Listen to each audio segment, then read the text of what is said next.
Ассалаумағалейкум, тарих сүйер қауым.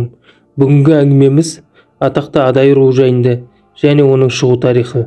Каналыма жазылып, комментарий жазып, лайк басып тіркелуді ұмытып кетпеңіздер. Адай руының шығуын Адай атамен байланыстырады, яғни ол қазіргі басына қойылған Отпантай кесенесін ашты 2007 жылғы. Тағы бір тұжырымда моңғолдардың Адай деген ханынан тарайды деп, яғни Шыңғыс ханның ортаншы ұлы үгедейден.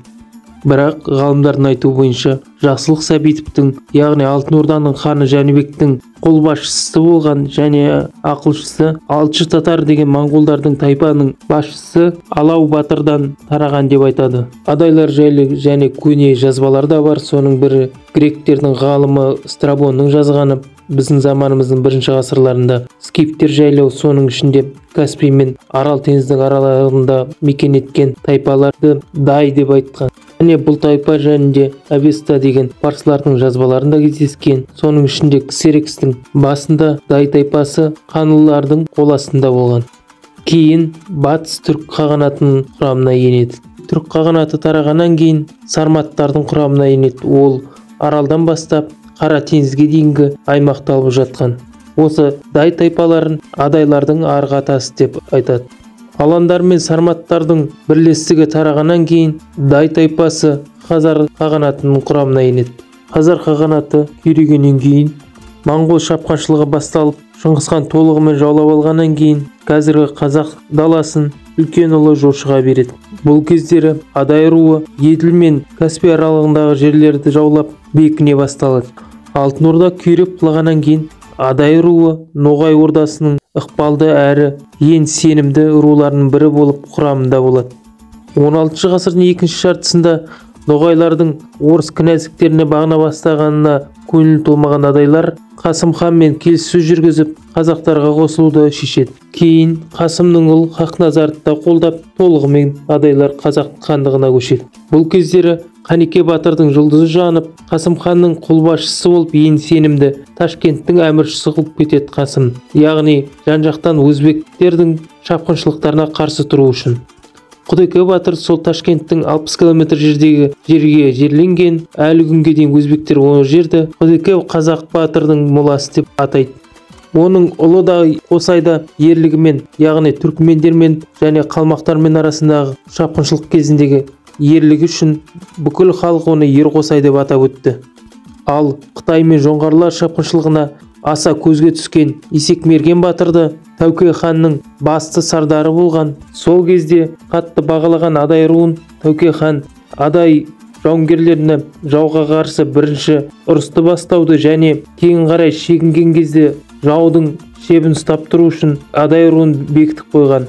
Яғни Тәуке ханның Адай руына қатты сенімді білдіргенін айтады. Сол кезде қазақ хандары Адай руына үлкен үміт арттырып және қалмақ шапқыншылықтарын тоқтатуын ығыстыруды ұсынды. Әрине ол кезде өте қиын болды. Қалмақтар жалғыз қазақтарды емес, жан-жағын бүкіл түркменді, кавказдықтарды, орыстардың өздерін бәрін қорқытып үрейде ұстап отты. Әрине қиын болғанмен Адай руы үлкен мылтықпен қаруланып, қалмақтарды жайықтың ар жағына дейін ығыстырып жіберді. Жалғыз қалмақтар емес және түркмендерді ығыса бастады. Әрине түркмендер басында келсе қоймағанмен 2-3 рет түркмендердің шапқыншылығын бетін қайтарғаннан кейін түркмендер де кейін шегінді. Жайықтың ар жағынан кеткен қалмақтар және Маңғыстау маңындағы бүкіл жерлерді босатқан түркмендерден Адайлар қазақ жерінің ұзақ үлкен шабындық жерлерге ие болды. Қалмақтармен болған шапқыншылықтарда Шоғы Мұналыру батырдың атағы шығады. Батырдың ерлігін бағалаған Әбілқайыр хан Яссауи кесенесіне апарып жерлейді. Шотан батыр, яғни кейін бүкіл кіші жүздің қолбасшысы болып, ел арасында үлкен беделді болған кісі. Кіші жүздегі ең үлкен ықпалды рулы болғандықтан Әбілқайырдан бастап өзінің ең үлкен бәйбішелерін тек Адай руынан алған. Әбілқайырдан кейін оның балалары да үнемі Адайға ықпал ету үшін Адайдан қыз алып отқан. Әбілқайыр мен Анарақай шайқасында бір шеп қолбасшысы болған Кіші жүздің Ресей империясына қосылғаннан кейін еркіндікті жақсы көретін Адай рулары қарсы болып Хиуа хан мен келіссөз жүргізіп, келісімге келеді Ресей империясына қарсы күресуге. Бұл күресті атақты адай батыры Сүйінқара Күрішбайұлы басқарады. 1812 жылғы орыс-француздың отандық соғысында Александр I-нің ұсынысымен адайлар арасындағы жасақ жиналып, аса ерлігімен көзге түседі. Соның дәлелі Бородино шайқасында кейін Парижге дейін барып, адайлардың туы қазірде де Париждің мұражайында тұр. Ресей империясына еркін сүйер адай руы ешқашан толық бағынған емес, заңдарын мойынсұнып, салығында төлемеген, оны біле тұра салық жинаушы әскерлермен өткенмен де адай руларының аралауға үнемі қорқатын болған. 1868 жылы адайлар көтеріліске шығып, орыстардың бекінісіне бір айдың ішінде 42 рет шапқыншылық жасайды. 1870 жылы бұл шапқыншылар толық адайлар көтерілісіне айналады. Жан-жағындағы бекіністермен бірге ірі Александровский бекіністің алған жөнінде хабар тигенде патша үкіметіне тез арада адай көтерілісін басуын бұйрық береді. Соған бүкіл Кавказ гарнизонымен бірге Орал казактары және орыс жасақтарын бәрін жұмылдырып шақтеп басады. 1872 жылы Хиуаға патша үкіметі шапқыншылық жасауды жоспарлайды, бірақ оған түйе қажет болады. Осы ұсыныспен адай руына келгенде олар қарсы болғандықтан патша үкіметі күшпен тартып алуға шешімге келеді.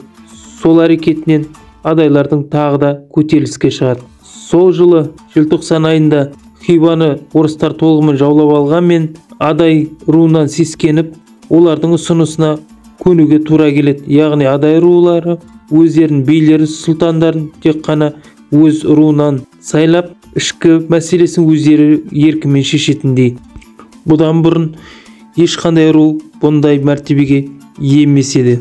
Патша үкіметі толықтай адайларды көндіре алмады. Ақыры революцияға дейін, яғни 1916 жылға дейін адайлар ешқашан патша үкіметі толықтай мойынсұнған ру емес. Басында большевиктер келген кезде адайлар қолдай бастады. Соның бірі Толбанияз Айназаров Әліби Жангелдинге қолдап, жасақтар жинап, көмек көрсетеді. 1920 жылы Орал казактарының басшысы генерал Толстой большевиктерден қашып, Александровский портына қашып баратқанда Толбанияз Айназаровтың жасағы толығымен қырып тастайды. Сол ерлігі үшін большевиктер Толбаниязды бүкіл Маңғыстау большевиктерінің атынан билеуші етіп сайлайды. 1920 жыл мен 1928 жылы адайлар өз алдына адай уезін құрып, сол уақытқа дейін өздерін басқарып келді большевиктер құрамында. Кейін 1928 жылы адай уезі адай округі деп аталып, ешқашан қазақ тарихында ондай румен аталған бір уез немесе округ болған емес. Большевиктер келгенмен хиуалардың шапқыншылығы тоқтамайды адайларға қарсы. Оған ашуланған Айназаров 3000 қол жинап, Хиуаның астанасына барып, толық тоқтатуын талап етеді. Бұны естіген Москва бәрі үрейге шығып, бірақ Айназаровты бірден алып тастауға қорыққанмен, кейін Голощекин 1929 жылы Айназаровты алып тастап, атуға қорқады халықтың назарынан. Сондықтан уезді, адай уезін екіге бөліп, бір жағын Ақтөбе, бір жағын Гурьев уезі қылып бөліп жібереді. Бірақ кейін 121 адамды ұстап, соның ішінде Алназаров та болады. Олардың бәрін атып тастағаннан кейін адайлар 1931 жылы көтеріліске шығады. Яғни сол көтерілісі адай көтерілісі деп айтады большевиктерге қарсы. Сол көтерілісті бастаған Бүкемеш Шолайұлы болады. Оның қолдаушыларының бірі Мырзағали Таныбаев, Ерғали Көтегенов, Жұмағали Өсенов болады. Адайлар 1,5 жыл бойына көтеріліс үдей соққы беріп, Форт Александровский қайта-қайта шапқыншылық жасайды. Сырттан әскер алып келіп, шақтеп басады. Соның кесірінен адай арасынан 800-дей адамдар оққа ұшады.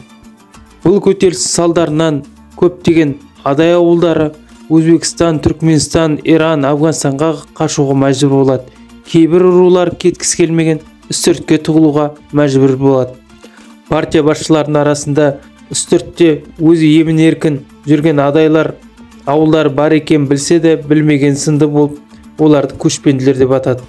Бұл көтеріліс жалғыз осымен бітпейді. 1989 жылы Жаңаөзендегі көтеріліс болады. Яғни ол кезде Кавказ мұнайшыларының арасымен жергілікті адай халықтарымен. Сол кезде Совет одағының басшылары 3000-дай Кавказ мұнайшыларды эвакуация жасауға мәжбүр болады. Батыл еркіндік сүйер адай руы тәуелсіз Қазақстанда да 2011 жылы өз құқығы үшін тағы да күреске шығады. Адай руы жалғыз батырлығымен еркіндігі емес, сонымен қатар мәдени мұра қалдырды. Атақты күйшілер, ақындар шыққан, творчествосы белгілі қазақ мәдениетіндегі ең үлкен үлес қосқан күйшілері бар. Солардың бірі Абыл, Есір, Естай, Мұрын, Қашаған, Өскенбай, Бегендұлы және тағы басқаларды.